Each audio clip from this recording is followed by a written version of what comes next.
साहब से कहूँगा एक बार खड़े होकर के पुस्तक का अनावरण करेंगे और गांव की जो सरदारी है सभी से मैं निवेदन करूंगा कि सभी एक बार खड़ी होकर के आकर के और संजय कौशिक का मनोबल बढ़ा है, इनका हर्ष उल्लास बढ़ा है और अपने जीवन में ऐसे ही ये अनावरण पुस्तकों का कराते रहें, भगवान की भक्ति करते रहें।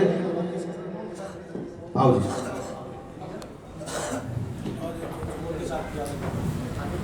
ओम शुक्लां ब्रह्म विचार सार परमा माध्यम जगद व्यापने वीणा पुस्तक धारणी अभयदा जाड्यान्धकारापहां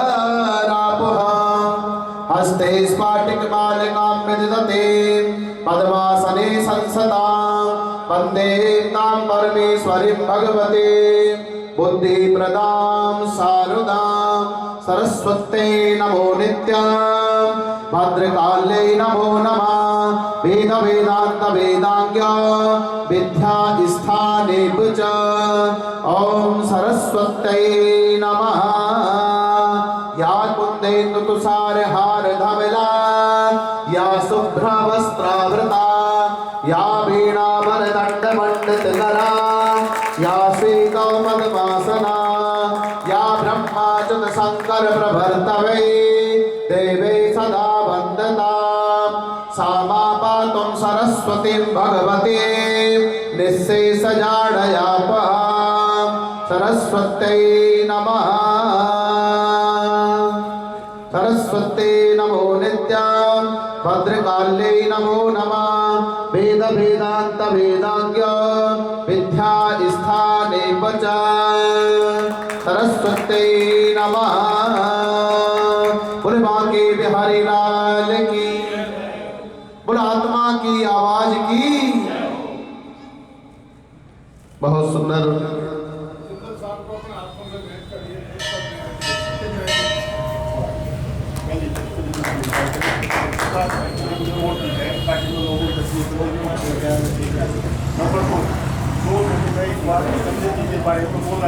बिल्कुल जी।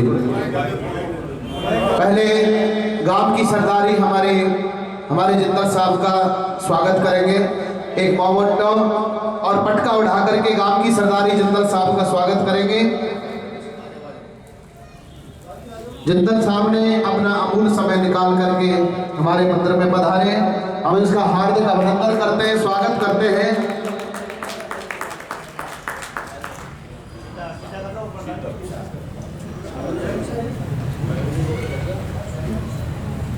जिंदल साहब हमारे मंदिर के बहुत पुराने भक्त हैं, बहुत सेवा मंदिर में हर प्रोग्राम फंक्शन में जिंदल साहब की बहुत सेवा रहती है।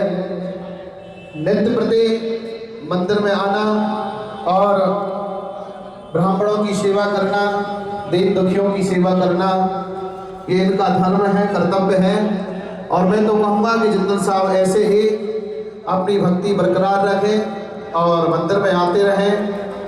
अब 2 मिनट मैं जिंदल साहब से कहूँगा कि 2 शब्द संजय कौशिक के लिए कुछ जिंदल साहब का है, इनका मनोबल बढ़ाए।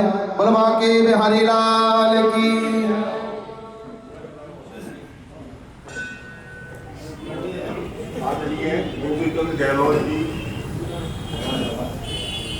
आदरणीय समर्पण ग्रुप के सभी सदस्य व प्रधान जी, मैंने संजय बारे के बारे में जो कुछ सुना था वो बहुत कुछ कम सुना था। असलियत का मुझे अब पता लगा वह संजय जी है क्या। संजय जी के बारे में बहुत बार मंदिर में मिलते थे, बातचीत भी होती थी, लेकिन इतना नहीं पता था कि वे यहाँ तक पहुँच जाएंगे। सबसे बड़ी बात यह है कि एकादशी का व्रत का महत्व बहुत ज़्यादा है हर एक आदमी की जिंदगी में, और इस व्रत की कोई भी ऐसी किताब नहीं थी जो कि भजन के जरिए से सबको संदेश पहुँचाया जा सके। संजय जी ने सबसे पहला ये काम किया है जो कि अपने भजनों के समय भजनों के साथ ये संदेश सभी को भेजा गया। जो आदमी एकादशी का व्रत रखता है और पूजा करता है, उनके पितृवर्ग, उनके पिता के पितृ और उनके नाना के पितृ और उनके ससुराल पक्ष के सभी को मुक्ति होती है सबकी। तो लोग चाहते हैं। इसलिए जो कार्य आज संजय जी ने करके दिखाया वो आज तक कोई भी किताब ऐसी नहीं छपी है जिन्होंने अपने भजनों के लिए एकादशी की महत्व को समझाया गया हो। ये कार्य सबसे पहला है जो मुझे बहुत ही पसंद आया। इन किताबों को मैं जितनी मेरे मिलने वाले हैं और किताबें छपवा गए उनको सब तक उतारूंगा ताकि वो सब इस किताब को पढ़े और फायदा उठाए। परमात्मा बहुत तरक्की दे और इसी प्रकार से देखते रहे सभी चीजों के बारे में जो कि हर एक आदमी को फायदा हो। यह हो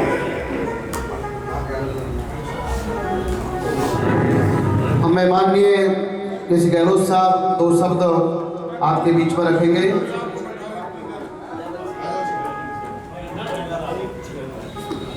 हमारे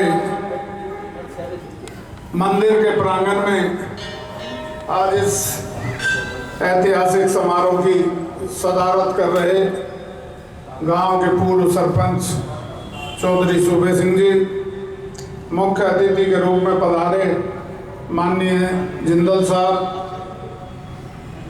छोटूराम संस्था के प्रधान भाई राजवीर ठाकरान जी, भाई ओम प्रकाश जी, देवेंद्र जी, मंदिर के कमेटी के प्रधान जलदार साहब, हमारे बीच में इस सारे प्रोग्राम की धुरी मैं तो कहूँगा कि संचालन तो शास्त्री जी कर रहे हैं, परंतु आज की समारोह के हमारे हीरो संजय जी, कुलभूषण जी, राजेश जी और समर्पण ग्रुप के सभी टीम के मेंबरान, भाई एक तो रह गया जो उसका नाम नहीं लूँगा तो गड़बड़ हो जाएगी, भाई बिट्टू जी, भाई सिब्बी और ये पूरी इनकी टीम, पूजनीय मातृशक्ति, सभी धर्म प्रेमी बंधुओं। अभी जिंदल साहब ने एकादशी के व्रत के बारे में कितना अच्छा बताया जो शायद हमें भी इतना ज्ञान नहीं था। शाणे आदमियों के पास बैठेंगे कुछ ना कुछ सीख के ही उठेंगे। और बड़ी खुशी की बात है कि संजय जी ने कितनी अच्छी विषय चुना है। सबसे अच्छी चीज होती है विषय। आत्मा की आवाज एक बहुत बड़ी विषय है और ये धार्मिक तो है, ये राजनीतिक सेंटेंस भी एक बार देश में बड़े जोर से उछला था। सरपंच साहब को याद होगा, एक बार प्रकाश भाई खड़े हैं यहाँ, एक बार कांग्रेस में आत्मा की आवाज की बड़ी बात आई थी और ये 4 शब्द बहुत उछले थे कि भाई और नहीं तो आत्मा की आवाज पे आप वो करना। मैं ज़्यादा कुछ ना कह के, क्योंकि पॉलिटिकल आदमी के हाथ में एक बार माइक आ जाए उसको छोड़ने का मन नहीं करता। मैं पुनः समर्पण ग्रुप को बधाई दूंगा। बड़ी खुशी होती है कई बार जब ऐसी चीज़ें देखते हैं। अभी मैं पिछले दिनों में अमित अत्री जी के वो सुन रहा था तो मेरे को बड़ी खुशी हुई कि भाई हमारे अपने गांव से भी इसके धर्म के फील्ड में भी, गायन के क्षेत्र में भी इतने आगे लोग निकल रहे। पीछे एक फंक्शन था सरपंच साहब, उस दिन मैं फंक्शन में गया तो मैंने खास तौर पे बुलवाया। मैं कहा प्रीतम अगर आई हो तो उसको बुला के लाओ एक बार, तो वो लेके आए। अब बहुत कम को पता है कि द्रोणाचार्य अवार्ड का क्या महत्व है, पर क्योंकि मैं तो अर्जुन अवार्ड और द्रोणाचार्य अवार्ड देने वाली कमेटी का सदस्य रहा था, मेरे को पता है कि कितनी मुश्किल से ये अवार्ड मिलता है। मैंने उसको खास तौर पे बधाई दी और मैंने कहा प्रीतम औरों को नहीं पता कि इस अवार्ड की क्या अहमियत है, परंतु मेरे को ज़रूर पता है। और जब अपने गांव के किसी भी सदस्य को इस तरह का अवार्ड, देश के क्षेत्र का अवार्ड, द्रोणाचार्य अवार्ड उसको मिलता है, जो खेल में सबसे बड़ा कोच जिसको माना जाता है उसको द्रोणाचार्य अवार्ड मिलता है। उस लड़की ने हॉकी में मेहनत करके पहले खिलाड़ी के रूप में नाम कमाया, आज उसने कोच के रूप में कमाया। इसी तरह से संजय भाई और इनकी पूरी टीम, मैं तो कहूँगा कि ये बहुत ऊंचाइयों को छुए, बुलंदियों को छुए, यही मेरी आत्मा की आवाज़ है।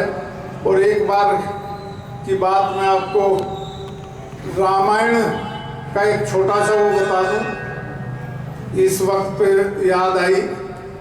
समर्पण टीम के लिए मैं कहूँगा हनुमान जी जब गए लंका को तो पीछे जितनी वानर सेना रह गई, समुद्र से जब वो लांघने लगे तो उनको वो एक बात कह के गए कि मैं जब तक वापस ना आऊं तुम यहीं रहना, कंदमूल खा लेना।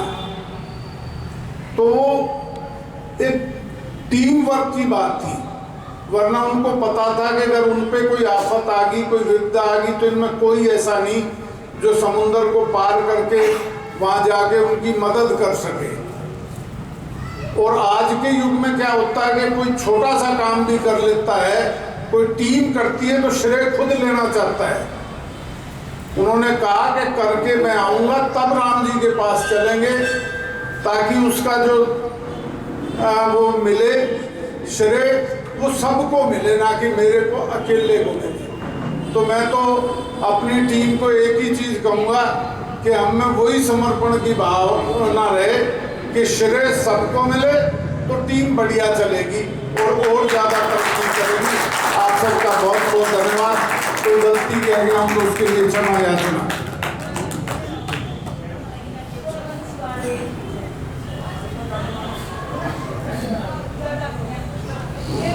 बहुत बहुत धन्यवाद गहलोत साहब का। अब संजय कौशिक जी अपनी जो पुस्तक है सभी को भेंट करते हैं। उन्होंने बहुत मेहनत करके जो पुस्तक का लेखन किया, सभी पुस्तक को पढ़ें और उसके अंदर जो भी संजय ने लिखा है उसको बड़े ध्यान से और भाव के तरीके से पढ़ें। आइए अब सभी आप ये भजनों का आनंद लेते हुए